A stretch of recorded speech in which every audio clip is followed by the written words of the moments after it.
In today's story, we follow Detective Mara, a woman known for solving the cases everyone else walks away from.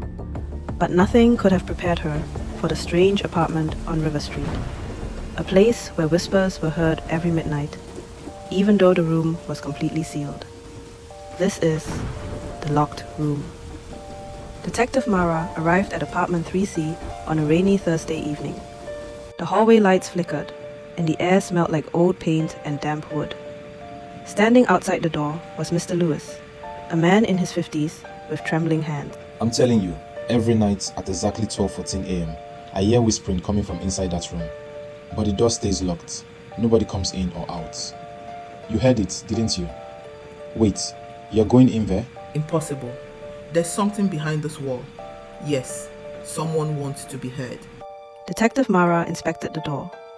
No scratches, no sign of forced entry, just a single deadbolt, locked from the inside.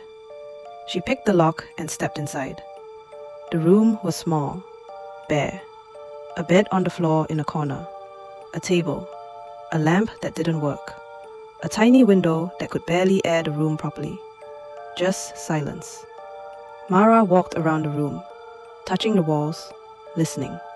And then, a whisper, soft, close, right behind her. She spun around. Nothing. Mr. Lewis, still at the door, jumped back. Mara didn't respond. Instead, she pressed her ear against the wall. Another whisper. Same voice. Same pattern. She began tapping the wall from corner to corner. Hollow. Solid.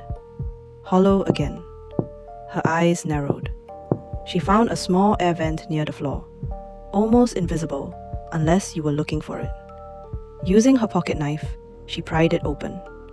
Behind the vent was a dark tunnel. Not big enough for a person, but just large enough to crawl through on elbows and knees. She grabbed her flashlight. She began crawling. The tunnel twisted sharply, leading to another section of the building she had never seen. Water dripped from pipes overhead. Factory-like buzzing echoed through the darkness. Finally, she reached a small metal door. She pushed it open and gasped. It was a hidden room, larger than the apartment she had just come from. Inside were screens, dozens of them, each showing live footage of different rooms in the apartment building, including Mr. Lewis's bedroom.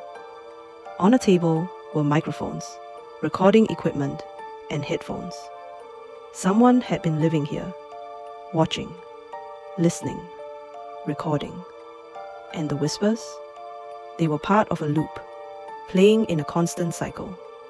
Suddenly, a loud clatter echoed behind her. She turned.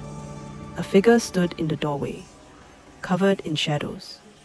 She said the figure told her that they were not supposed to find that place. The rest, Detective Mara would write in her report. The hidden surveillance room, the strange figure, the secret passageway. But the strangest part? The whisper loop had been recorded years ago, before Mr. Lewis had even moved into the building. So who was the whisper meant for? And why did it start playing only after midnight? Some mysteries aren't meant to be solved. But Mara? She'll keep trying.